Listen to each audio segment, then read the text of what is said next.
بسم الله الرحمن الرحيم بسم الله الرحمن الرحيم قال الإمام البخاري رحمه الله تعالى باب اتباع الجنائز من الإيمان ബഹുമാനപ്പെട്ട ഇമാം ബുഖാരി ഈമാനിൻ്റെ ബാബ് അവസാനിപ്പിക്കാൻ പോവുകയാണ്. പ്രധാനപ്പെട്ട 1-2 ബാബ് 4-5 ബാബും കൂടി ബാക്കിയുള്ളൂ ഈ വിഷയത്തിൽ, ഈമാനുമായി ബന്ധപ്പെട്ട കിതാബിൽ. അതിൽ ഇതുവരെ പറഞ്ഞ ബാബുകൾ ഒരു മനുഷ്യൻ്റെ ജീവിതവുമായി, ദുന്യാവിലുള്ള അവൻ്റെ ജീവിതവുമായി ബന്ധപ്പെട്ട അമലുകളും അതിനെ സംബന്ധിച്ചുമായിരുന്നു ചർച്ച. അവസാനമായി പൊതുവായിട്ട് പറയാനുള്ളൊരു ബാബാണിത്, എല്ലാവർക്കും ബാധകമായ ബാബ്. എന്താ? മരിച്ചാൽ ചെയ്യേണ്ട കാര്യങ്ങൾ. അപ്പോൾ ജീവനുള്ള സമയത്ത് ജീവിതവുമായി ബന്ധപ്പെട്ട് പറഞ്ഞു തീർന്നപ്പം പിന്നീട് മരണവുമായി ബന്ധപ്പെട്ടത് അതാണ് ചർച്ച ചെയ്യുന്നത്. ബാബുൻ ഇത്തിബാഉൽ ജനായിസ്, ജനായിസ് മയ്യത്തിനോട് തുടരൽ. ജനായിസ് എന്ന മയ്യത്തും കട്ടിലുള്ള മയ്യത്തിനേക്കാണ് ജനാസ എന്ന് പറയാം. അപ്പം മയ്യത്തുമായി കൊണ്ടുപോകുമ്പോൾ അതിനോട് തുടർന്ന് മുന്നിലോ പിന്നിലോ ആയി പോവൽ മിനൽ ഈമാൻ, അത് ഈമാനിൽപ്പെട്ടതാണ്. ഇതുപോലുള്ള വാക്കുകൾ മുമ്പ് കഴിഞ്ഞു പോയിട്ടുണ്ട്. പലയിടത്തും പല രീതിയിൽ നാം അർത്ഥം വച്ചിട്ടുണ്ട്.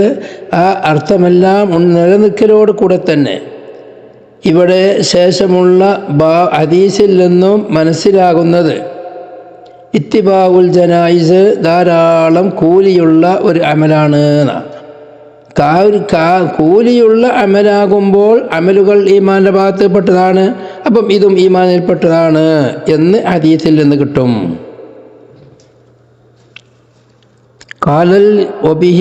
قال الإمام البخاري أمير المؤمنين في الحديث أبو عبد الله محمد بن إسماعيل رضي الله عنهم قال حدثنا أحمد بن عبد الله بن علي المنجوفي قال حدثنا روح قال حدثنا عرف عن الحسن ومحمد عن أبي هريرة رضي الله عنهم أن رسول الله صلى الله عليه وسلم قال من اتبع جنازة مسلم إيمانا واحتسابا وكان معه حتى يصلي عليها ويفرغ من دفنها فإنه يرجو من الأجر بقيراتين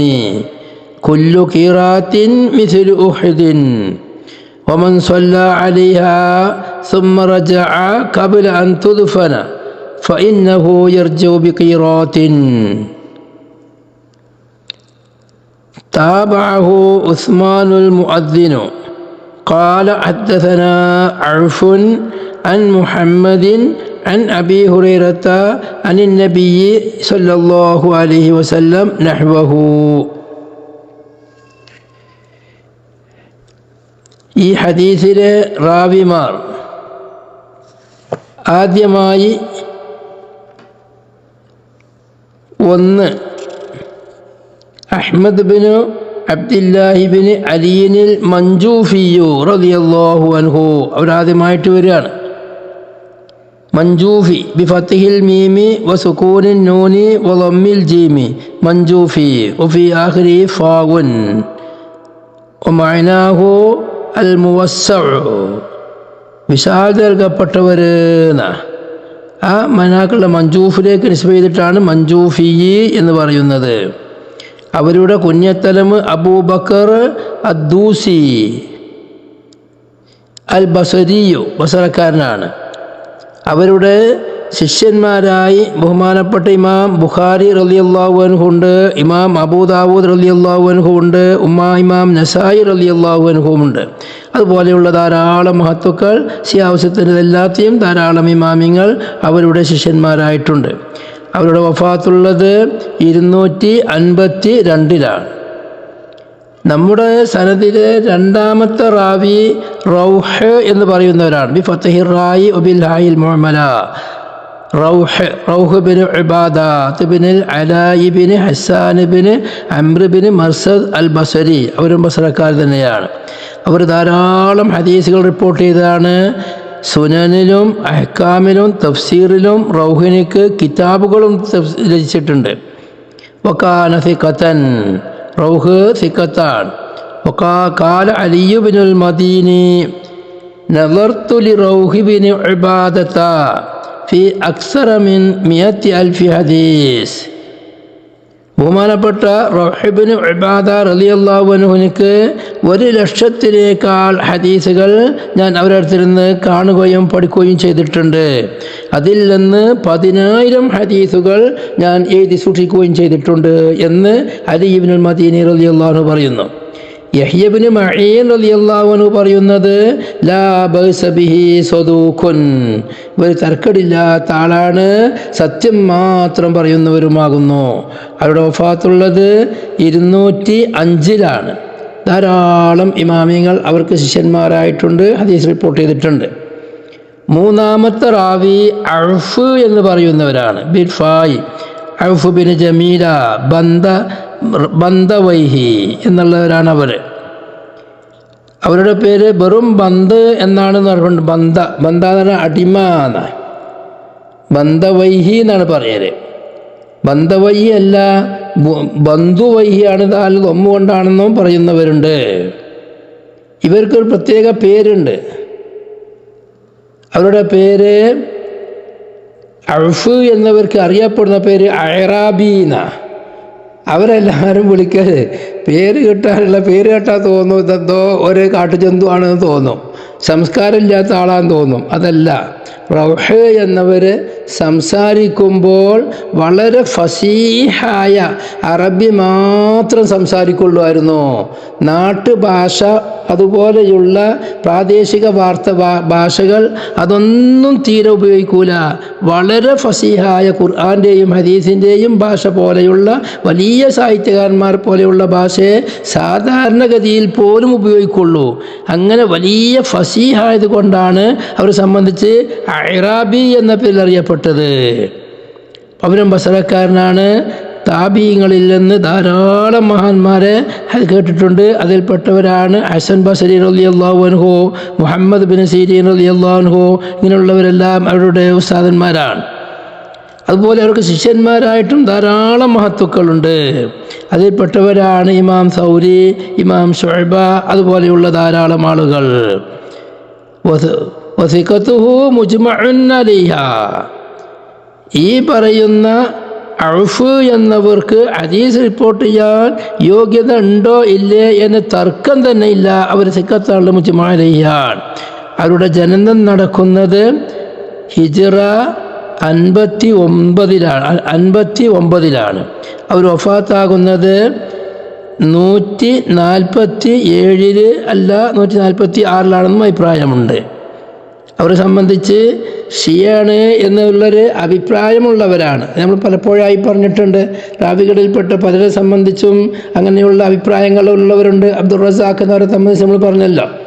അതെന്താ, അലി ഇബ്നു അബീ ത്വാലിബ് റളിയല്ലാഹു അൻഹു അഹ്ലു ബൈത്ത് റസൂലുള്ളാഹി സ്വല്ലല്ലാഹു അലൈഹി വസല്ലം തങ്ങൾ അവരെ കൂടുതൽ സ്നേഹിക്കുകയും അവരുമായുള്ള ചരിത്രങ്ങൾ പറയുക, അവരുമായുള്ള ഫളായിൽ പറയുക, അവരുടെ പേരിൽ ഫാത്തിഹ, അങ്ങനെ അവരുടെ കൂടെ കൂടുന്ന ഒരു പ്രത്യേക ആളുകളായതുകൊണ്ടാണ് ഷിയ എന്ന് പറയുന്നത്. എന്നല്ലാതെ ആ പയച്ചു പോയ ഷിയല്ല. അവർക്ക് ധാരാളം ശിഷ്യന്മാരുമുള്ളവരാണ്. റാവികളിൽ നിന്ന് നാലാമത്തത് ഹസൻ ബസരി റളിയല്ലാഹു അൻഹു ആണ്. അവരെ സംബന്ധിച്ച് മുമ്പ് നാം വളരെ വിശദമായി ചർച്ച ചെയ്തിട്ടുണ്ട്. അഞ്ചാമത്തത് മുഹമ്മദ് ബിൻ സീരീൻ റളിയല്ലാഹു അൻഹു, അബൂബക്കർ അൽ അൻസാരിയോ. അൻസാരിയാണ്. അൻസാരി എന്ന് പറഞ്ഞാൽ അവർ അൻസാരി കുടുംബക്കാരായിരുന്നു. അവരുടെ പിതാമഹൻ, അങ്ങനെ അവരുടെ പിതാവ് സീരീൻ എന്നവർ, അങ്ങനെ സീരീൻ എന്നവർ അൻസാരികൾ ഇത്തക്ക് ചൊല്ലിയത് കൊണ്ടാണ് അവരെ സംബന്ധിച്ചും അൻസാരി മൗലൽ ഖൗമി മിൻഹും എന്ന നിലക്ക്. അൽ ബസരിയു അത്താബിഇയ്യു, മുഹമ്മദ് ബിൻ സീരീൻ ബസരിയാണ്. താബിഇയുൽ ജലീൽ, പ്രധാനപ്പെട്ട മഹാനായ താബിഇയാണ്. അവർക്ക് ധാരാളം സഹോദരങ്ങളും സഹോദരിമാരുണ്ട്. അനസ്, മഅബദ്, യഹ്യ, ഹഫ്സ, കരീമ എന്നീ പറയുന്ന സീരീൻ എന്നവർക്കുള്ള ശിഷ്യന്മാരാണത്, മക്കളാണ്. അനസ്, മഅബദ്, യഹ്യ എന്നീ 3 ആൺകുട്ടികളും മുഹമ്മദ് 4 ആൺകുട്ടികൾ, അതുപോലെ ഹഫ്സ, കരീമ എന്ന് പറയുന്ന മഹദികളായ 2 സഹോദരിമാരുമുണ്ട്. സീരീൻ എന്നവർ അനസ് ബിൻ മാലിക് റളിയല്ലാഹു അൻഹുവിൻ്റെ അടിമയായിരുന്നു. അങ്ങനെ സീരീൻ വലിയ കച്ചവടത്തിൽ വലിയ വിദഗ്ധനാകുന്നു, കച്ചവടത്തിൽ വലിയ പേരുകേട്ടവരാണ്. അവർ അനസുമായി അടിമ മോചനത്തിന് വേണ്ടി മോചനപത്രം എഴുതുകയും ആ വലിയ സംഖ്യക്കായിരുന്നു അത്. ആ സംഖ്യ പെട്ടെന്ന് പറഞ്ഞ ഡേറ്റിൻ്റെ മുമ്പ് തന്നെ കൊടുക്കുകയും ചെയ്തപ്പോൾ 20,000 ദിർഹം, 20,000 ദിർഹമിനിക്കാണ് മോചനപത്രം എഴുതിയത്. അത് സമയത്തിൻ്റെ മുമ്പ് തന്നെ കൊടുത്തപ്പോൾ അനസ് റളിയല്ലാഹു അൻഹു അത് സ്വീകരിക്കാൻ തയ്യാറായില്ല. സമയമായിട്ട് മതി, അല്ലെങ്കിൽ മോചനപത്രത്തിൽ നിന്ന് പിന്മാറിയാലോ എന്നിവരെ ചിന്തിച്ചു എന്ന് പറയപ്പെടുന്നുണ്ട്. എന്തായാലും അന്നത്തെ ഭരണാധികാരി ഇടപെട്ടു. പെട്ടെന്ന് ആ മോചനദ്രവ്യം സ്വീകരിച്ച് അവരെ മോചിപ്പിച്ചു. കച്ചവടത്തിൽ വലിയ താല്പര്യമുള്ളവരാണ്. ഇവരുടെ ഉമ്മ, ഇബ്നു സീരീൻ്റെ ഉമ്മ സൊഫിയ എന്ന് പറയുന്ന മഹദിയാണ്. അവർ ബഹുമാനപ്പെട്ട സിദ്ദീഖ് റളിയല്ലാഹു അൻഹുവിന് അടിമയായിരുന്നു. അവർ ഇത്തിക്കല്ലിവിട്ടവരുമാണ് സൊഫിയ എന്നവർ. നബി സല്ലല്ലാഹു അലൈഹി വസല്ലമ തങ്ങളുടെ ഭാര്യമാരിൽപ്പെട്ട 3 ആളുകൾ സഫിയ റളിയല്ലാഹു അൻഹയ്ക്ക് ആശീർവദിക്കുകയും ദുആ ചെയ്തു കൊടുക്കുകയും ചെയ്തിട്ടുണ്ട്. അവരുടെ കല്യാണത്തിന്, സഫിയയും ഇബ്നു സീരീനും തമ്മിലുള്ള കല്യാണത്തിനക്ക് 13 ബദരീങ്ങളിൽപ്പെട്ട 13 പേര് തന്നെ പങ്കെടുത്തിരുന്നു എന്നും ബഹുമാനപ്പെട്ട ഉബയ്യ് ഇബ്നു കഅബ് റളിയല്ലാഹു അൻഹു ദുആ ചെയ്യുകയും ബാക്കിയുള്ള സഹാബത്തുകൾ ബദരീങ്ങളിൽപ്പെട്ട 12 ആളടക്കം ആമീൻ പറയുകയും ചെയ്തിരുന്നു. ഈ പറയുന്ന മുഹമ്മദ് ബിൻ സീരീൻ അങ്ങനെയുള്ള ഉമ്മയും ഉപ്പയും വലിയ മഹാന്മാരാണ്. അവരുടെ മകനാണ് ബഹുമാനപ്പെട്ട മുഹമ്മദ് ബിൻ സീരീൻ. സ്വഹാബത്തിൽ നിന്ന് ധാരാളം മഹാന്മാരെ കേട്ടിട്ടുണ്ട്. താബികളിൽ നിന്ന് ഖൽഖൻ കസീറൻ മിന താബിഈൻ, താബികളിൽ നിന്ന് ധാരാളം അളവക്കൽ നിന്നും ഹദീസ് പഠിച്ചിട്ടുണ്ട്. ഹദീസ് പഠിക്കാൻ മാത്രം സ്വഹാബികളിൽ നിന്ന് 30 സ്വഹാബികൾ വക്കൽ നിന്ന് അവർ ഹദീസ് പഠിച്ചിട്ടുണ്ട്. അവരുടെ മുഹമ്മദ് ബിൻ സീരീൻ്റെ ജനനമുള്ളത് ഉസ്മാൻ റളിയല്ലാഹു അൻഹുവിൻ്റെ ഖിലാഫത്തിൻ്റെ അവസാനത്തെ 2 കൊല്ലം മുമ്പ്.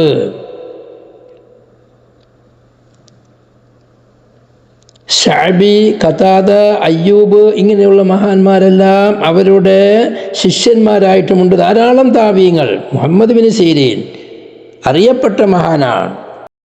ബഹുമാനപ്പെട്ട മുഹമ്മദ് ബിൻ സീരീൻ റളിയല്ലാഹു അൻഹു ഹിജ്റ 22 ജനിച്ചു, 110 വഫാത്താകുന്നത്. അവിടെ വഫാത്തിനക്ക് തന്നെ ഒരു വലിയ ചരിത്രമുണ്ട്. തഅബീർ, സ്വപ്ന വ്യാഖ്യാനത്തിൽ അറിയപ്പെട്ട വലിയ സ്ഥാനമാനങ്ങളുള്ളവരാണല്ലോ. ഇബ്നു സീരീൻ്റെ സ്വപ്ന വ്യാഖ്യാനം എന്നത് ഏത് ചെറിയ കുട്ടികൾക്ക് പോലും അറിയുന്നവരാണ്. ആ വിഷയത്തിൽ വലിയ കഴിവുള്ളവരാണ്. എന്നാൽ അത് അവരുടെ അറിവിൽപ്പെട്ട ഒരു ഭാഗമാണത്. അവർ അറിയപ്പെട്ടത് മുഹദ്ദിസായിട്ടാണ്, വറഉള്ളവരായിട്ടാണ്, ഫഖീഹായിട്ടാണ്. അവരുടെ പ്രത്യേകതയാണ് അവർ കച്ചവടക്കാരനായിരുന്നു, വലിയ കച്ചവടക്കാരനാണ്. വലിയ കച്ചവടത്തിൽ വലിയ ഹള്ളുള്ളവരാണ്. അവരുടെ കച്ചവടത്തിൽ ചെയ്യുന്ന ആ അങ്ങാടിയിലേക്ക് കച്ചവട പണിക്കാരാണ് അധികവും ചെയ്യുക. അവരങ്ങോട്ട് ചെന്നാൽ പിന്നെ അങ്ങാടിയിൽ കളി തമാശകൾ ഉണ്ടാവില്ല.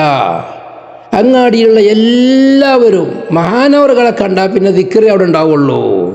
ചില സമയത്ത് തക്ബീറിൻ്റെ വലിയ ധ്വനികൾ തന്നെ ഉണ്ടാവും ടൗണിൽ. മഹാനായ ഇബ്നു സീരീൻ റളിയല്ലാഹു അൻഹു അങ്ങാടിയിലേക്ക് വന്നാൽ പിന്നെ അവിടെ കളിതമാശകൾ നടക്കുന്നുണ്ടാവില്ല. അത്രയും അവരുടെ അടുക്കലേക്ക് നോക്കിയാൽ തന്നെ വലിയ ഹൈബത്തുള്ളവരാണ്. ആർക്കും മറ്റുള്ളവർ സംസാരത്തിലേക്കും ഇടപെടാൻ പറ്റൂല. അള്ളാഹുവിൻ്റെ ഔലിയാക്കളുടെ ലക്ഷണത്തിൽപ്പെട്ട സ്വാലിഹീങ്ങളുടെ ലക്ഷണം എന്ന് പറഞ്ഞാൽ എന്താ? അവരെ നീ കണ്ടാൽ അള്ളാഹുവിനെ ഓർമ്മിപ്പിച്ചു തരുന്നവർ. ഇതാണല്ലോ യഥാർത്ഥ വലിയൻ്റെ ലക്ഷണം. ആ ലക്ഷണമൊത്തവരാണ് അവർ. ആര് കണ്ടാലും അവർ വെറുതെ അങ്ങനെ ദിക്ർ ചൊല്ലിക്കൊണ്ടിരിക്കും. മഹാനവർകൾ വഫാത്താകുന്നതിന് മുമ്പ് മഹാനവർകൾ സ്വപ്നം കണ്ടു. എന്താ സ്വപ്നം? ജൗസാ, മിഥുന രാശി, കാർത്തിക നക്ഷത്രം, സുറയ്യ നക്ഷത്രം, എനിക്കുള്ള കാർത്തിക നക്ഷത്രം അതിനേക്കാൾ മുൻകടന്നതായിട്ട് സ്വപ്നം കണ്ടു. അതാണ് സ്വപ്നം. കന്നൽ ജൗസ തഖദ്ദമത്തി സുറയ്യ. ഇതാണ് സ്വപ്നത്തിൽ കാണുന്നത്. മഹാനായ ഇബ്നു സീരീൻ നേരിട്ട് സ്വപ്നത്തിൽ കാണുന്ന സ്വപ്നമാണ്. കാർത്തിക നക്ഷത്രത്തിനേക്കാളും മുമ്പിൽ മിഥുന രാശി ജൗസ മുന്നിട്ടതായിട്ട് കണ്ടു. മഹാനവർകൾ നേരം പുലർന്നു, മക്കളെ വിളിച്ചു, സ്വന്തക്കാരെ വിളിച്ചു, അവരോട് വസിയത്ത് ചെയ്തു. ആ വസിയത്ത് വലിയ വസിയത്താണ്. തഖ്വയിലായി ജീവിച്ചു കൊണ്ടിരിക്കണം. വേറെ ഒന്നിന് അല്ലാഹുവിനെ വിട്ടുള്ള ഒരു കളിയും പാടില്ല എന്ന് പറയുന്ന ദീർഘമായ വസിയത്ത് നോക്കിയാൽ സിയർ അഅ്ലാമുൻ നുബല നോക്കിയാൽ ആ വസിയത്ത് കാണാം. അങ്ങനെയുള്ള ആ വസിയത്തെല്ലാം ചെയ്തു. അവർ പറഞ്ഞു, ഞാൻ ഇന്നലെ ഇങ്ങനെ സ്വപ്നം കൊണ്ടിട്ടുണ്ട്. സുറയ്യ നക്ഷത്രത്തിനേക്കാൾ ജൗസാഹ് നക്ഷത്രം മുന്നിട്ടതിന് ജൗസാഹ് രാശി മുന്നിട്ടതായിട്ട് കണ്ടിട്ടുണ്ട്. അതുകൊണ്ട് എൻ്റെ ഹസൻ ബസരി റളിയല്ലാഹു അൻഹു മഹാനവറുകൾ അടുത്ത് മരിക്കും. ഹസൻ ബസരി മരിച്ചാൽ അതിൻ്റെ പിന്നിൽ ഞാനും മരിക്കും. ഈ വർഷം ഞങ്ങൾ രണ്ടാളും മരിക്കും. ആദ്യം ഹസനായിരിക്കും മരിക്കുക. ഹസനാണ് എന്നേക്കാൾ സ്ഥാനമുള്ളവരും. അതിൻ്റെ ശേഷം ഞാൻ മരിക്കും. പറഞ്ഞ മാതിരി തന്നെ ഹസൻ ബസരി റളിയല്ലാഹു അൻഹു വഫാത്തായി 100ാമത്തെ ദിവസം ബഹുമാനപ്പെട്ട മുഹമ്മദ് ബിൻ സീരീൻ റളിയല്ലാഹു അൻഹു വഫാത്തായി. മഹാനവർകളുടെ വറഅ് അത് വലിയ സംഭവമാണ്. അവർ ഒരു ദിവസം വലിയ സംഖ്യക്ക് 20 ലക്ഷം ദിർഹമിന് അവർ എണ്ണ വാങ്ങി. എണ്ണകൾ ടിന്നിലായി നിറച്ചിരിക്കുകയാണ്. പല റിവായത്തുകളും ഉണ്ടവിടെ. അതിൽപ്പെട്ട ഒരു ടിന്ന് മഹാനവറുകൾ തുറന്നു നോക്കുമ്പോൾ അതിൽ ഒരു എലി ചത്തു കിടക്കുന്നുണ്ട്. ആ എലിയുടെ ശരീരം അതിൽ ചിന്നിച്ചിതറിയിട്ടുണ്ട്. മഹാനവറുകൾ നോക്കുമ്പോൾ അവർക്ക് ബോധ്യപ്പെട്ടു, ഇത് ഏതൊരു വലിയ ടിന്നിൽ നിന്നാണോ ഈ എണ്ണ കോരിയത് എങ്കിൽ ആ കോരിയെടുത്തപ്പോൾ ഇതിലേക്ക് വന്നതാണ്. അതുകൊണ്ട് ഈ കാണുന്ന വാങ്ങിയതായ ടിന്നുകൾ, എണ്ണകൾ ഹോൾസെയിലായി വാങ്ങിയ ഈ എണ്ണകൾ മുഴുവനും വലിയ സംഖ്യക്ക് വാങ്ങിയ അത് മുഴുവനും നജസാണ്. ഇത് ഞാൻ ഐബ് പറഞ്ഞ് തിരിച്ചു കൊടുത്താൽ അദ്ദേഹം അത് വാങ്ങി ആ എണ്ണയിൽ നിന്ന് എലിയെ ഒഴിവാക്കി ഇതെല്ലാം വിൽക്കാൻ സാധ്യതയുണ്ട്. അതുകൊണ്ട് തിരിച്ചു കൊടുത്താൽ അബദ്ധമാണ് എന്ന് പറഞ്ഞുകൊണ്ട് ഇതാണെങ്കിൽ വിൽക്കാനും പറ്റൂല, മുഴുവനും നജസുമാണ് എന്ന് പറഞ്ഞുകൊണ്ട് മഹാനവറുകൾ ആ എണ്ണ മുഴുവനും പുറത്തേക്ക് ഒഴിക്കുകയാണ് ചെയ്തത്. അതിൻ്റെ പേരിൽ മഹാനവറുകൾ വലിയ കടക്കാരനായി മാറി. ആ എണ്ണ വാങ്ങിയ ആള് അതൊരു സ്ത്രീയുടെ വക്കൽ നിന്നാണ്, വലിയ കച്ചവടക്കാരിയായ സ്ത്രീയാണ് അതിൻ്റെ ഉടമസ്ഥ. അവള് ഹസൻ ബസരി മുഹമ്മദ് ബിൻ സീരീൻ റളിയല്ലാഹു അൻഹുവിനെ കുറെ കാലം ബന്ധനസ്ഥനാക്കിയിരുന്നു. പിന്നീട് കച്ചവടം ചെയ്ത് മറ്റുള്ള പണമുണ്ടാക്കിയതിൻ്റെ ശേഷമാണ് അവരെ വിട്ടത്. അവർ പണം തിരിച്ചു കൊടുത്തതിന് ശേഷം വലിയ സംഭവമാണ്. അവരെ ഒരു സ്ത്രീ ബന്ധനസ്ഥനാക്കിയ കഥ വലിയ മഷൂറായ കഥയാണ്. ഈ പറഞ്ഞ മാതിരിയാണ് ഒരു വിഭാഗം പറയുന്നത്. മറ്റൊരു വിഭാഗം പറയുന്നത് ഈ എണ്ണ ടിന്നുകൾ തുറന്നു നോക്കിയത് മുഹമ്മദ് ബിൻ സീരീനല്ല, അവരുടെ പണിക്കാരാണ്. അങ്ങനെ ഒന്നിൽ എലിനെ കണ്ടു, ആ കണ്ട എലി ചത്തതാണ്, ജീവൻ പോയതാണ്, ആ ടിന്നിലെ എണ്ണ നജസാണ്. പക്ഷേ അത് അവർ അപ്പം തന്നെ അത് മാറ്റിവെക്കാൻ മറന്നുപോയി. പിന്നീട് എണ്ണ കണ്ടു എണ്ണയിൽ എലിയെ കണ്ടു എന്നത് ശരിയാണ്, പക്ഷെ ഏത് ടിന്നിലാണെന്നറിഞ്ഞില്ല, ഓർമ്മയില്ലാതായി. അപ്പോഴാണ് മുഴുവനും പുറത്തേക്ക് മറിക്കാൻ വേണ്ടി മഹാനവറുകൾ കൽപ്പിച്ചത് എന്നാണ്. മഹാനവറുകൾ ഹദീസിൻ്റെ വിഷയത്തിലും വലിയ കർശനമുള്ളവരാണ്.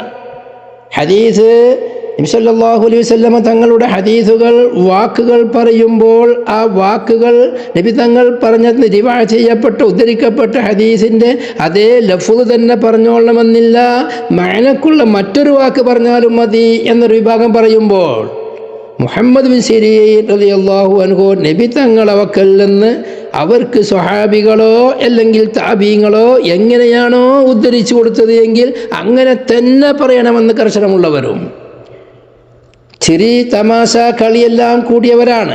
എന്നാലും ഒരു ഹദീസ് പറയുമ്പോൾ അവരുടെ നിറം മാറും എന്നാണ്. അതുപോലെ എന്തെങ്കിലും ദീനിൻ്റെ കാര്യങ്ങൾ, ഒരു വിഷയം ഹലാലോ ഹറാമോ എന്ന് ചോദിച്ചാൽ അവിടെ വെച്ച് അവരുടെ നിറം മാറി, കോലം തന്നെ മാറി, വളരെ ഭയഭക്തിയോട് കൂടെയാണ് അതിൻ്റെ ഒക്കെ പറയുള്ളുമായിരുന്നു. മഹാനവറുകൾ അതുപോലെ സത്യത്തിന് വേണ്ടി മാത്രം നിലനിൽക്കുന്നവരാണ്. അവർക്കൊരു സ്വഭാവമുണ്ട്, രാജാക്കന്മാരെ മുമ്പ് അവർ പോവില്ല. അതിൻ്റെ പേരിൽ തന്നെ രാജസാസിൽ നിന്ന് ഒന്നും സ്വീകരിക്കുകയുമില്ല, അങ്ങോട്ട് പോകില്ല, ഒഴിഞ്ഞു നിൽക്കുന്നവരായിരുന്നു. ഒരു ദിവസം മഹാനവറുകൾ ഇറാഖിൽ, അവിടെയുള്ള ബസറ,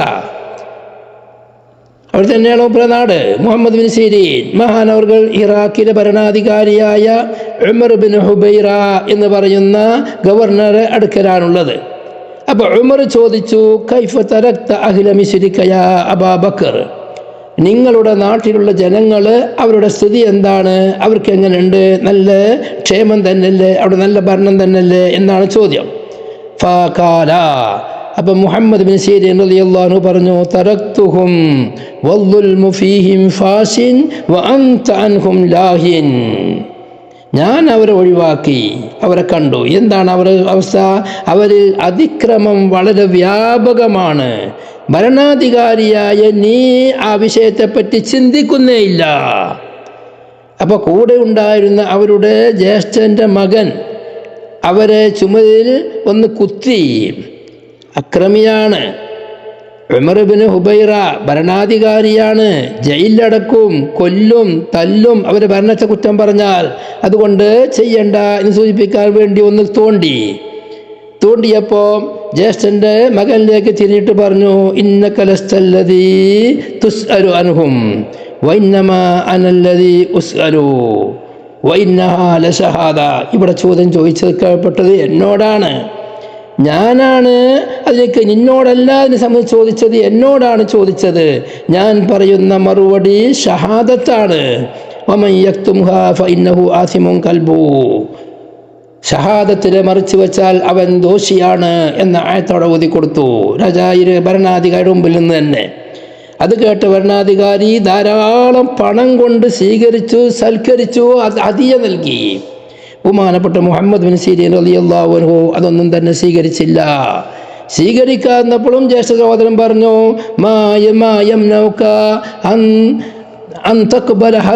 ഹിബത്തൽ അമീർ, ഭരണാധികാരിയുടെ അമീറിൻ്റെ ഹിബത്ത് സ്വീകരിക്കൽ എന്താണ് തടസ്സം? അപ്പോൾ പറഞ്ഞു, ഭരണാധികാരി എൻ്റെ ചോദ്യവും എന്നോടുള്ള ചോദ്യവും അതിനൊക്കെയുള്ള മറുപടിയും എൻ്റെ ഈ ഹൈബത്തും എൻ്റെ ജനങ്ങളെ മക്കളിൽ നിന്നുള്ള അംഗീകാരവും മനസ്സിലാക്കി ഞാനൊരു വലിയ ആളാണെന്ന് മനസ്സിലാക്കിയിട്ട് തന്നതാണ്. ഞാനൊരു വലിയ ആളാണെന്ന് മനസ്സിലാക്കി തന്നത് ശരിയാണെങ്കിൽ ഫൈൻ കുന്തു മിൻ അഹ്ലിൽ ഖൈർ, ഞാൻ ഖൈറിൻ്റെ അഹ്ലുകാരനാണെങ്കിൽ എന്നെപ്പറ്റി മനസ്സിലാക്കിയ മാതിരി ഫമായംബഗീലി അൻ അഖ്ബല, അയാൾ തന്നെ സ്വീകരിക്കാൻ പറ്റൂല. കാരണം അവരത് മുഴുവനും ഹലാലല്ല, അവർ പിടിച്ചടച്ച സമ്പത്താണ് അധികം ഉണ്ടാകുക. ഇനി ഞാൻ അയാൾ വിചാരിച്ച മാതിരി അല്ലെങ്കിൽ പിന്നെ എനിക്കത് ഏതായാലും വാങ്ങാനും പറ്റൂലല്ലോ. അപ്പം എങ്ങനെ എന്തിച്ചാൽ എനിക്കത് വാങ്ങാൻ പറ്റൂല. ലോകത്ത് തുല്യതയില്ലാത്ത മഹാന്മാരുണ്ട്. ആ തുല്യതയില്ലാത്ത മഹാന്മാരിൽപ്പെട്ട ഒരാളാണ് മുഹമ്മദ് ബിൻ സിരീൻ റളിയല്ലാഹു അൻഹു. സ്വപ്ന വ്യാഖ്യാനം അവരുടേത് മശൂറാണ്. അവരുടെ സ്വപ്ന വ്യാഖ്യാനത്തിൻ്റെ കിതാബുകൾ അവർ രചിച്ചതില്ലെങ്കിലും അവരുടെ വ്യാഖ്യാനങ്ങൾ ഉദ്ധരിക്കുന്ന കിതാബുകളാണത്. അവരുടെ ശിഷ്യന്മാരോ അങ്ങനെ അല്ലെങ്കിൽ റിവായത്ത് ചെയ്യപ്പെട്ടിട്ടോ ഉണ്ടാക്കിയ കിതാബുകളാണ്, നേരിട്ട് അവരുടെ കിതാബല്ല. അപ്പം ഇബ്നു സീരീനിൻ്റെ സ്വപ്ന വ്യാഖ്യാനം, അഹ്ലാമു ഇബ്നു സീരീൻ എന്നെല്ലാം പറഞ്ഞിട്ട് ധാരാളം കിതാബുകളുണ്ട്. അതെല്ലാം അവരുടേതല്ല, അവരുടെ പിൽക്കാലത്ത് അവരുടെ വ്യാഖ്യാനങ്ങളെല്ലാം ജമ്മ് ചെയ്താണെന്ന് പറയപ്പെടുന്നുണ്ട്. സ്വപ്ന വ്യാഖ്യാനത്തെ സംബന്ധിച്ച് പറയുമ്പോൾ ഇന്ന് ജീവിച്ചിരിക്കുന്ന ചില ആളുകൾ സ്വപ്നം കാണൽ അവരുടെ സ്വപ്നത്തിനൊന്നും വ്യാഖ്യാനമില്ല, അവരെന്താണോ വിചാരിച്ചത് അതാണ്ട് കാണലാണ്. അവരുടെ സ്വപ്നവും അവരുടെ വ്യാഖ്യാനവും കേട്ടാൽ മനസ്സിലാക്കുക അവർ നിർമ്മിച്ചുണ്ടാക്കുകയാണ്, സ്വപ്നമല്ല കണ്ടതുമല്ല. കാരണം സ്വപ്നത്തിനിക്ക് നേരിട്ട് കണ്ടതിൻ്റെ അപ്പുറം വ്യാഖ്യാനം ഉണ്ടാവും ഇത് സ്വപ്നത്തിനിക്കും. ഇവരങ്ങനല്ല, ഇവർ നേരിട്ട് അവർക്ക് എന്താണോ ഉദ്ദേശിച്ചത് അതാണ്ട് പറഞ്ഞ് ഒപ്പിക്കലാണ്. മഹാനോടുകൾക്ക് വന്നിട്ട് ഒരു പുരുഷൻ ഒരു ദിവസം വന്നിട്ട് പറഞ്ഞു, ഞാൻ റഅയ്തു ഫിൽ മനാമി കഅന്നി അശ്റബു മിൻ ബുൽബുല, ഞാനൊരു ജവന, വെള്ളം കുടിക്കുന്ന ജവന, അതിൽ നിന്ന് വെള്ളം കുടിക്കുന്നതായിട്ട് കണ്ട്. അതിനിക്ക് വാലുണ്ട്, വെള്ളം കുടിക്കാനുള്ള വാല്, വെള്ളം ഒഴിക്കാനുള്ള ജവനയുടെ അല്ലെങ്കിൽ കിണ്ടിയുടെ വാല്. ആ വാലിക്ക് 2 ഓട്ടമുണ്ട്. ഒന്നിൽ കൂടെ ഞാൻ കുടിക്കുമ്പോൾ നല്ല വെള്ളമാണ്, മറ്റൊന്നിൽ കുടിക്കുമ്പോൾ ഉപ്പ് വെള്ളമാണ് വരുന്നത്. അങ്ങനെ ഞാൻ സ്വപ്നത്തിൽ കണ്ടു എന്ന് പറഞ്ഞു. അത്ഭുതമാണ് മഹാനവറുകളുടെ സ്വപ്ന വ്യാഖ്യാനം. മഹാനവറുകൾ പറഞ്ഞു, ഇത്തഖില്ല, നീ അള്ളാഹുവിനെ സൂക്ഷിക്കണം. സ്വപ്ന വ്യാഖ്യാനാണിത്, സ്വപ്നം മനസ്സിലായില്ലോ. ഒരു ജവനയിൽ നിന്ന് അതിൻ്റെ വാലിൽ നിന്ന് വാലിനിക്ക് 2 ഓട്ട, ഒരോട്ടയിൽ നിന്ന് വെള്ളം കുടിക്കുമ്പോൾ നല്ല വെള്ളം, മറ്റൊരോട്ടയിൽ നിന്ന് വെള്ളം കുടിക്കുമ്പോൾ ഉപ്പ് വെള്ളം. മഹാനവറുകൾ പറഞ്ഞു, ഇത്തഖില്ല, നീ അള്ളാഹുവിനെ പേടിക്കണം.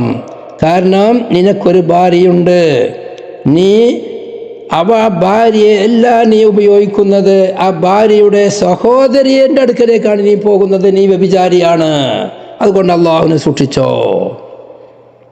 തുറന്ന് ആളെ മുഖത്ത് നോക്കിയാണ് പറയും. വേറൊരാൾ വന്നിട്ട് പറഞ്ഞു, ഞാൻ മൂത്രം ഒഴിക്കുമ്പോൾ ഞാൻ മൂത്രം ഒഴിക്കുന്നത് രക്തമാണ്, രക്തം മൂത്രം ഒഴിക്കുന്നത് കണ്ടു. മഹാനുകൾ പറഞ്ഞു, നീ നിന്റെ ഭാര്യ ഹൈലുകാരത്തിയാകുമ്പോൾ ഈ സംഭവം ചെയ്യുന്നവനാണ്. അയാൾ പറഞ്ഞു, ശരിയാണ്, ഇനി ഞാൻ ചെയ്യൂല, അതുകൊണ്ട് ഇനി ആവർത്തിക്കരുത്തക്കില്ല. അതുപോലെ മഹാനവറുകൾ ഒരു സ്ത്രീ പറയാണ്, ഞാൻ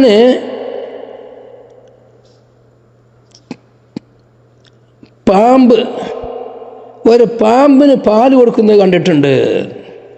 പാമ്പിന് പാൽ കൊടുക്കുന്നതായിട്ട് ഞാൻ കണ്ടു. ഒരു പെണ്ണ് പറയാണ്. മഹാനവറുകളുടെ മറുപടി, പെണ്ണേ, നീ അള്ളാഹുവിനെ സൂക്ഷിക്കണം.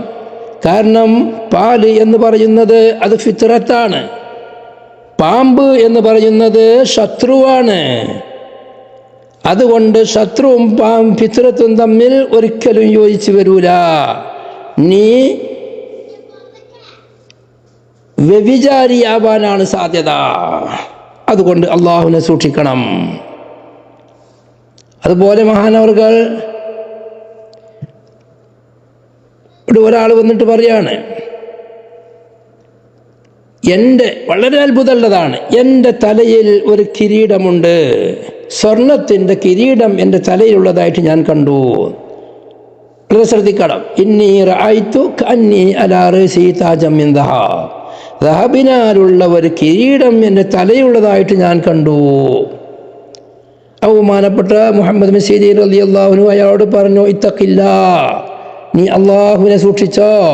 കാരണം നിന്റെ പിതാവ് ഏതോ ഒറ്റപ്പെട്ട നാട്ടിലാണുള്ളത്, അദ്ദേഹത്തിൻ്റെ കണ്ണ് നഷ്ടപ്പെട്ടു പോയിട്ടുണ്ട്, അദ്ദേഹം നീ അങ്ങോട്ട് ചെന്ന് അദ്ദേഹത്തിനെ സംരക്ഷിക്കണമെന്ന് ഉദ്ദേശിക്കുന്നുണ്ട്. ഇതാണ് അതിൻ്റെ വ്യാഖ്യാനം എന്ന്. ഉടനെ തന്നെ അയാളെ ബാഗ് തുറന്നു, ബാഗിൽ നിന്നൊരു ലെറ്റർ എടുത്തു. ആ ലെറ്റർ വായിക്കുകയാണ് ഇബ്നു സീരീൻ അടുക്കൽ വെച്ചിട്ട്. എന്താ പറയുന്നത്? ഞാൻ നിൻ്റെ വാപ്പയാണ്, ഞാൻ ഒറ്റപ്പെട്ട നാട്ടിലാണുള്ളത്, എൻ്റെ കണ്ണിൻ്റെ നഷ്ടപ്പെട്ടു പോയിട്ടുണ്ട്, എന്നെ സംരക്ഷിക്കാൻ ഇവിടെ ആളില്ല, നീ എത്രയും പെട്ടെന്ന് ഇങ്ങോട്ട് വരണം എന്നുള്ള കത്തുണ്ട് എന്നാണ് പിന്നെ കത്ത് കാണിച്ചു കൊടുക്കുന്നത്. അങ്ങനെ ധാരാളം വ്യാഖ്യാനങ്ങളുണ്ട്. ഇതെല്ലാം ഇമാമിയങ്ങൾ അവരവരുടെ കിതാബ് അധികവും ഇത് സിയർ അഅ്ലാമുൻ നുബല ഉണ്ട്, മറ്റു പലതിലും ഈ സംഭവങ്ങളുണ്ട്. ബഹുമാനപ്പെട്ട സാബിത്തുൽ ബുനാനി റളിയല്ലാഹു അൻഹു പറയാണ്,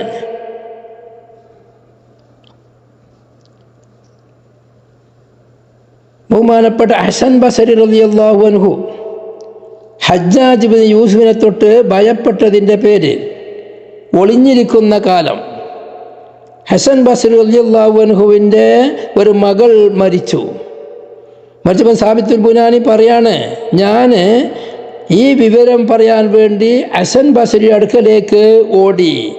കാരണം എന്താ, ഹസൻ ബസരിൻ്റെ സപ്പോർട്ട് എനിക്ക് കിട്ടാൻ. എന്താ സപ്പോർട്ട്?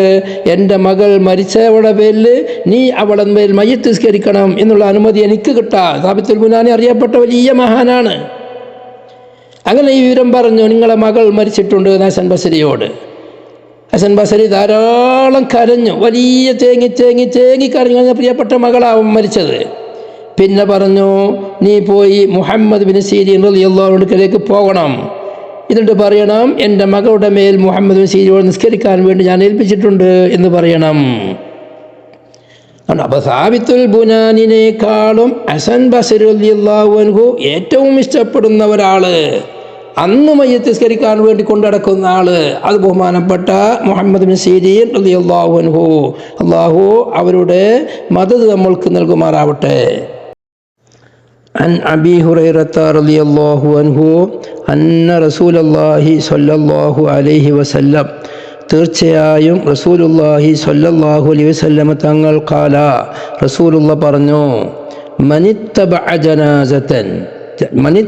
ജനാസത മുസ്ലിമിൻ, ആരെങ്കിലും മുസ്ലിമിൻ്റെ ജനാസയോട് പിന്തുടർന്നു, ഈമാനൻ വഹ്തിസാബാ, ഈമാനൻ വിശ്വസിച്ചവനായ സ്ഥിതിയിൽ ഈ മുസ്ലിമിൻ്റെ ജനാസയോട് പിന്തുടരൽ ഒരു വലിയ കാര്യമാണ് എന്ന്, അത് അള്ളാഹുവിനും റസൂലിനും ഇഷ്ടമുള്ളതാണ് എന്നത് വിശ്വസിച്ചവനായും കൊണ്ടും, വഹ്തിസാബ പ്രത്യേകം കണക്കിലെടുത്തവനായും കൊണ്ടും, ഇത് അള്ളാഹുവിൻ്റെ പ്രീതിക്ക് വേണ്ടിയാണ് ഞാൻ ഈ ചെയ്യുന്നത് എന്നല്ലാതെ അവൻ്റെ പരിചയം പുതുക്കാനോ അല്ലെങ്കിൽ ആളുകളോട് അവനും വന്നു എന്ന് പറയിപ്പിക്കാനോ ഇങ്ങനെയുള്ള ഒരു ലക്ഷ്യവുമല്ല. അല്ലാഹു സുബ്ഹാനഹു വ തആലാൻ്റെ പ്രീതിക്ക് വേണ്ടി മാത്രം അല്ലാഹ് കൽപ്പിച്ചതിൻ്റെ മേൽ ഞാൻ പോയതാണ്. വേറെ ഒരു ലക്ഷ്യവും അവിടെ ഇല്ല. പാർട്ടി പ്രവർത്തനം അവനിക്കില്ല.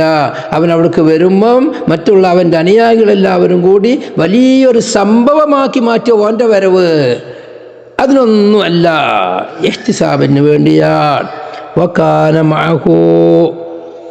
വകാന അവനാവുകയും ചെയ്തു, മാഹു ആ മുസ്ലിമിൻ്റെ ജനാസയോട് കൂടെ, മുസ്ലിമോട് കൂടെയായി, ഹത്താ യുസല്ലി അലൈഹാ, ആ ജനാസൻ്റെ മേലിൽ അവൻ നിസ്കരിക്കുന്നത് വരേക്കും അവൻ ആ മുസ്ലിമോട് കൂടെ തന്നെയാവുകയും ചെയ്താൽ, വയുഫ്റഗ മിൻ ദഫ്നിഹാ, ആ മയ്യത്തിൻ്റെ കബറടക്കുന്നതിൽ നിന്ന് ഒഴിവാകുന്നത് വരേക്കും അവൻ അവിടെ നിൽക്കുകയും ചെയ്താൽ, ഫഇന്നഹു തീർച്ചയായും ഈ പിന്തുടർന്ന മുസ്ലിം യർജിഉ മിനൽ അജ്രി, അവൻ മടങ്ങും, മിനൽ അജ്രി കൂലിയാൽ, ബിഖിറാത്ത് കൂലിയിൽ നിന്ന് ബിഖിറാത്തൈനി 2 ഖിറാത്ത് കൊണ്ട് മടങ്ങും. ഫഇന്നഹു യർജു ബിഖിറാത്തൈനി മിനൽ അജ്ർ, അജ്റിൽ നിന്നും 2 ഖിറാത്ത് കൊണ്ട് അവൻ മടങ്ങും.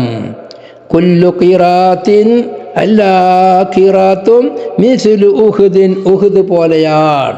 ഉഹുദ് എന്ന് പറയുന്ന ആ 7 കിലോമീറ്റർ നീളത്തിലുള്ള വലിയ വീതിയുമുള്ള വലിയ പർവ്വതമാണ് ഉഹുദ്.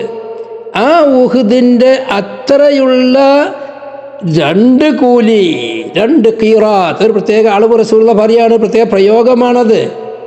ആ ഒരു ഖിറാത്തിൻ്റെ അളവ് നാം കിൻഡല്, ടന്ന് എന്നെല്ലാം പറയുന്ന മാതിരിയുള്ള പ്രത്യേക അളവാണ് ഖിറാത്ത്. ആ ഖിറാത്തിൻ്റെ വലിപ്പം, അതിൻ്റെ അകലം 7 കിലോമീറ്റർ, അതിൻ്റെ വീതി ഉഹുദ് മലയുടെ വീതി എത്രയാണോ അത്രയും കൂലിയുമായി കൊണ്ടാണ് അവൻ മടങ്ങുക. വമൻ സല്ല അലൈഹ, ആരെങ്കിലും ജനാസൻ്റെ മേൽ നിസ്കരിച്ചു സുമ്മ റജഅ പിന്നെ അവൻ മടങ്ങുകയും ചെയ്താൽ ഖബ്ല അൻ തുദ്ഫന ഖബറടക്കുന്നതിൻ്റെ മുമ്പായും കൊണ്ട് ഫഇന്നഹു യർജിഉ ബിഖിറാത്തിൻ അവൻ ഒരു ഖിറാത്ത് കൊണ്ട് മടങ്ങും. വളരെ പ്രധാനപ്പെട്ട ഹദീസാണ്. അവിടെ ഒരു റിവായത്തുണ്ട് ഹത്താ യുസല്ലിയ അവൻ നിസ്കരിക്കുന്നവരേക്കും എന്ന് പറയുമ്പോൾ ഇത് നിസ്കരിച്ചവനിക്ക് മാത്രമേ ഖിറാത്ത് കിട്ടുള്ളൂ. കബറടക്കുന്നവരേക്ക് ഒന്നെങ്കിൽ 2 ഖിറാത്ത് കിട്ടുള്ളൂ. അവിടെ മറ്റൊരു റിവായത്തിലുണ്ട് ഹത്താ യുസല്ല അലൈഹ മയ്യത്തിൻ്റെ മേൽ നിസ്കരിക്കപ്പെടുന്നത് വരേക്കും. അങ്ങനെയാണെങ്കിൽ ഇവൻ മയ്യത്തിൻ്റെ കൂടെ പോയി എന്തെങ്കിലും കാരണം കൊണ്ട് നിസ്കരിക്കാൻ കഴിയാതെ വന്നാൽ അവനിക്കും ആ കൂലി ലഭിക്കും എന്ന് ബഹുമാനപ്പെട്ട ഇബ്നുൽ അസ്കലാനി തങ്ങൾ ഫത്ഹുൽ ബാരിയിൽ ഉദ്ധരിക്കുന്നുണ്ട്. ഇമാം നവവി റളിയല്ലാഹു അൻഹു പറയുന്നു, ഇവിടെ മയ്യത്ത് നിസ്കാരത്തിലേക്ക് പോയവനിക്ക് പോയി ഖബറടക്കാൻ പങ്കെടുത്തു, അതുകൊണ്ട് മാത്രം ഖിറാത്ത് കിട്ടൂല. ഖിറാത്ത് കിട്ടണമെങ്കിൽ മയ്യത്തിൻ്റെ കൂടെ പോവണം. മനിത്തബഅ അതന്നെയാണ് നമ്മളെ ബാബു ഇത്തിബാഉൽ ജനായിസി മിനൽ ഈമാൻ. മയ്യത്തിൻ്റെ മേൽ നിസ്കരിക്കലും ഖബറടക്കലും അതേതായാലും ഫർദ് കിഫായിയാണ്. അതല്ല ഇവിടുത്തെ ചർച്ച ഉള്ളത്. അത് എന്തായാലും മുസ്ലിമുകൾ ചെയ്യന്നെ വേണം. പക്ഷെ പിന്നെ വേണ്ടത് മയ്യത്തിൻ്റെ കൂടെ പോവുക. ഇന്ന് ലോകത്ത് പ്രത്യേകിച്ചും നമ്മുടെ നാടുകളെല്ലാം എടുത്തു കളഞ്ഞൊരു സംഭവമാണ്. കാരണം അധിക സ്ഥലത്തും ആംബുലൻസിലാണ് മയ്യത്തുണ്ടാവുക. അപ്പോൾ ആളുകൾക്ക് കൂടെ പോകാൻ കഴിയൂല. എന്തിനാണത്? ജനങ്ങളെ മുമ്പിൽ കൂടെ തന്നെ പോവട്ടെ, മയ്യത്ത് ചുമന്നുകൊണ്ട് ലാ ഇലാഹ ഇല്ലല്ലാഹ് ചൊല്ലി പോവട്ടെ. ഒരു വാക്ക് മരണത്തെ സംബന്ധിച്ച് ഓർക്കാൻ, ഒരു നിമിഷമെങ്കിലും ഓർക്കാൻ പറ്റുന്ന ഏറ്റവും വലിയൊരു സംഭവമാണ് മയ്യത്ത് കൊണ്ടുപോകുന്നത് കാണുക എന്ന് പറയുന്നത്. അത് മയ്യത്തിനോട് പിന്തുടരുന്ന ബാക്കിൽ തുടരലും പെട്ടു. മയ്യത്തിൻ്റെ മുമ്പിൽ തിരിഞ്ഞു നോക്കിയാൽ കാണുന്ന നിലക്ക് മയ്യത്തിൻ്റെ ഒപ്പത്തോടൊപ്പം പോകണം, മുന്നിലാലും ബാക്കിലാലും. ഇതാണ് ഷാഫി മദ്ഹബ്. അങ്ങനെ പോകുമ്പോൾ ആ പോകുന്നവനിക്ക് പോയി മയ്യത്ത് സ്കരിക്കണം. എന്നിട്ട് കബറടക്കുന്ന കബറുകൾ പോയി കബറടക്കലിന് പങ്കെടുത്തു, അവിടുത്തെ തസ്ബീഹ് എല്ലാം പങ്കെടുത്തു, ദുആക്ക് പങ്കെടുത്തു. അങ്ങനെ അതിൻ്റെ മുകളിൽ മിന്നാ ഖലഖ്നാകും എന്ന് പറഞ്ഞ് 3 പൊടി മണ്ണ് വാരിട്ടു. അങ്ങനെ അതിൽ പങ്കെടുക്കുന്നവനിക്ക് ഉഹുദ് മലയുടെ നീളവും വീതിയുമുള്ള കൂലിയാണ് അവനക്ക് ലഭിക്കാൻ പോകുന്നത്. അതാണ് ഖിറാത്ത്. അല്ലാതെ മയ്യത്തിൻ്റെ കൂടെ പോകാതെ ഒരാൾ മയ്യത്ത് പോയി കണ്ടു, ഇൻഷാ അല്ലാഹ് ജനായിസിൻ്റെ ബാബ് വരാൻ പോകുന്നുണ്ട്, മയ്യത്ത് കാണുന്നതിന് ഒരു പ്രത്യേകതയുമില്ല, അതൊരു സുന്നത്തുമല്ല. പഴയ കാലത്തൊന്നും അങ്ങനെ മയ്യത്ത് കാണാൻ വേണ്ടി ക്യൂ നിൽക്കുന്ന സ്വഭാവവും ഇല്ല. അങ്ങനെ സംഭവമില്ല ലോകത്ത്. ഇന്നിലെ മയ്യത്തിനെ ജീവിതത്തിൽ ഒരു നോക്ക് ഒരു വട്ടം പോലും കാണാത്ത ആളുകൾ പോലും ഞാനും കാണാണ്ടോ എന്ന് വിളിച്ച് വരുത്തി കാട്ടി കൊടുക്കുന്നവർക്കാണ് കുളിപ്പിച്ച് കഴിഞ്ഞതിൻ്റെ ശേഷവും. എന്നിട്ട് അതിനു വേണ്ടി ടൈം വേസ്റ്റാക്കും. അതൊന്നും സൽക്കർമ്മമല്ല. സ്വന്തക്കാർക്ക് കുടുംബക്കാർക്ക് ഏറ്റവും ബന്ധപ്പെട്ട ആളുകൾക്ക് കാണുന്നതിന് വിരോധമില്ലാന്നേ ഉള്ളൂ. മയ്യത്തിൻ്റെ മുഖം മറച്ചു വെക്കുകയാണ് വേണ്ടത്, ആരും കാണിച്ചു കൊടുക്കാതിരിക്കുകയാണ് വേണ്ടത്. കാരണം മരിച്ചു കഴിഞ്ഞാൽ പിന്നെ മയ്യത്തിൻ്റെ മുഖം എന്തായാലും സാധാരണ കാണും പോലെ പ്രകാശത്തിലായിരിക്കൂല. പിന്നെ അള്ളാഹു ബർക്കത്ത് ചെയ്ത അള്ളാഹു തആലയുടെ പ്രത്യേക അനുഗ്രഹമുള്ള ചില ആളുകൾ ദോഷി. എന്നാലും അത് തകയുറാവാൻ, അത് ചെയ്യാൻ അടുത്തായും കൊണ്ടേയിരിക്കുന്നതാണ്, ജീവൻ പോയതാണ്. വളരെ ശ്രദ്ധിക്കേണ്ട കാര്യമാണ്. അപ്പം ഇന്നത്തെ ഈ സമ്പ്രദായം പെരയിൽ പോയി മയ്യത്തിനെ കാണുക, എന്നിട്ട് ഏതെങ്കിലും കൊട്ടൻ ചൊക്കാതിക്കാരെ ഒരു കയ്യിലുണ്ടാകുന്ന ഒരു ബോക്സ് പോലുള്ളൊരു ബോക്സ് അവിടെ കൂടെ നിൽക്കും. എന്നിട്ട് അതിലങ്ങനെ ഓതും. മയ്യത്തിൻ്റെ അടുത്ത് പോയി ഓതണം, ദുആ ചെയ്യണം. അതെല്ലാം ശബ്ദമുയർത്താതാവണം. മരിച്ച വീട് പോലെ എന്ന് തന്നെ പഴയ കാലത്ത് പറയുന്ന ഒരു മൂകതയാണ് അവിടെ വേണ്ടത്, ആഘോഷമല്ല വേണ്ടത്.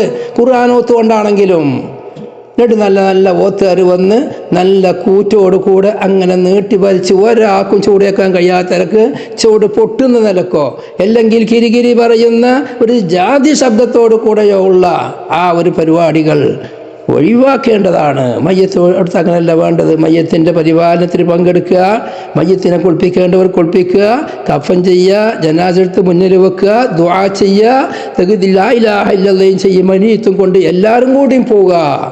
ഇതിനനുസരിച്ച് മയ്യത്ത് കണ്ടിട്ട് ചെറിയ ദ്വാ നടത്തി നിസ്കരിക്കാൻ ഉദ്ദേശിക്കുന്നത് പള്ളിയിൽ പോയി നിസ്കരിക്കുക, അല്ലെങ്കിൽ ഞാൻ ഓയിബിൻ്റെ നിസ്കരിച്ചുകൊണ്ട് നാട്ടിൽ പോയിട്ട് കത്തെടുത്ത് കൊണ്ടുപോകട്ടെ അവിടെ നിസ്കരിക്കാൻ, അതൊന്നും വലിയ വേണ്ടാത്ത കാര്യം എന്നല്ല. ഈ പറഞ്ഞ കൂലി കിട്ടണമെങ്കിൽ മയ്യത്തിൻ്റെ കൂടെ തന്നെ പോവണം, അതിന് വെയിറ്റ് ചെയ്യണം. അങ്ങനെ ബഹുമാനപ്പെട്ട ഇമാം നവവി റളിയല്ലാഹു അൻഹു പ്രത്യേകമായി പറഞ്ഞിട്ടുണ്ട്. അള്ളാഹു നമുക്ക് നന്മകൾ ചെയ്യാനും പറയാനും തൗഫീഖ് ചെയ്യട്ടെ.